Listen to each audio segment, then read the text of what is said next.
Para penjual perlengkapan ibadah haji dan oleh-oleh mengaku mengalami peningkatan penjualan dibandingkan musim haji tahun lalu. Hal ini tak terlepas dari peningkatan kuota haji Indonesia naik sebesar 12.000 dibandingkan tahun lalu.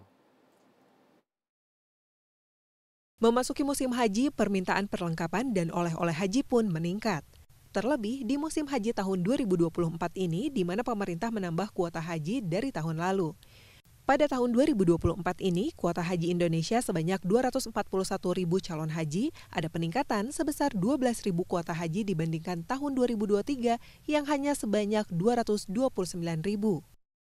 Hal ini berdampak positif pada penjualan perlengkapan dan oleh-oleh haji.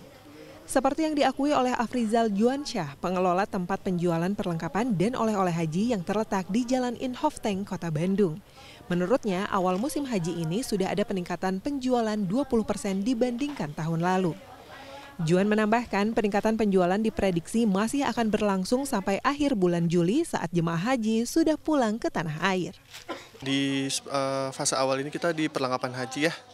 Untuk semisal ihram kan mungkin sudah disediakan oleh tour travel, mungkin lebih perlengkapan kecilnya seperti handuk, topi haji, sampai ke tempat untuk lempar jumroh, sampai ke sendal haji dan kaos haji.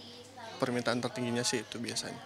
Betul, bahkan kadang sebelum berangkat pun mereka sudah pesan di kita, nanti ketika mereka pulang baru mereka ambil. Karena kan sebenarnya oleh-oleh haji yang kita sediakan tuh sama kita impor juga dari sana. Hal yang sama juga diutarakan oleh Sri, pengelola tempat penjualan perlengkapan dan oleh-oleh haji yang berada di Jalan Ibu Inggit Garnasih, Kota Bandung. Menurut Sri, tahun ini memang ada peningkatan penjualan dibanding musim haji tahun lalu. Di awal keberangkatan jemaah haji ini, perlengkapan haji lebih dominan ada peningkatan penjualan dibandingkan oleh-oleh. Kalau peningkatan sih ada peningkatan, tapi nggak terlalu tinggi juga peningkatannya ya. Mungkin hanya 20%, 30% mungkin peningkatannya dari tahun dulu gitu. Nah kalau peningkatan otomatis ada.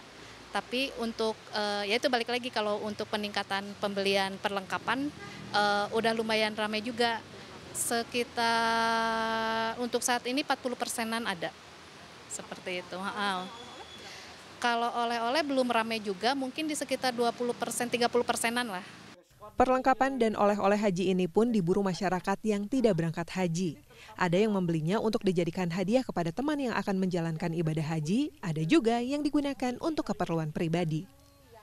Mungkin mereka juga sebenarnya udah beli, tapi saya sengaja untuk cadangan atau untuk ganti karena kebetulan saya juga udah pergi kan umroh gitu ya ke sana, jadi tahulah apa yang dibutuhkan di sana gitu. Mungkin aja mereka lupa gitu, mungkin seperti minuman seperti makanan yang di sana juga nggak ada. Terus terang aja saya kemarin juga beli khusus kopi kesukaan dia gitu untuk dibekal ke sana gitu. Sebenarnya sih buat sehari-hari juga sih kalau kurma kan. Soalnya kan baik juga buat imun tubuh. Terus saya kan punya bayi juga. Jadi dari sejak bayi dikasih kurma gitu. Penjual oleh-oleh haji memberikan penawaran paket oleh-oleh yang di dalamnya sudah tersedia panganan yang sudah dibungkus seperti air zam-zam, kurma, kismis, dan kacang Arab.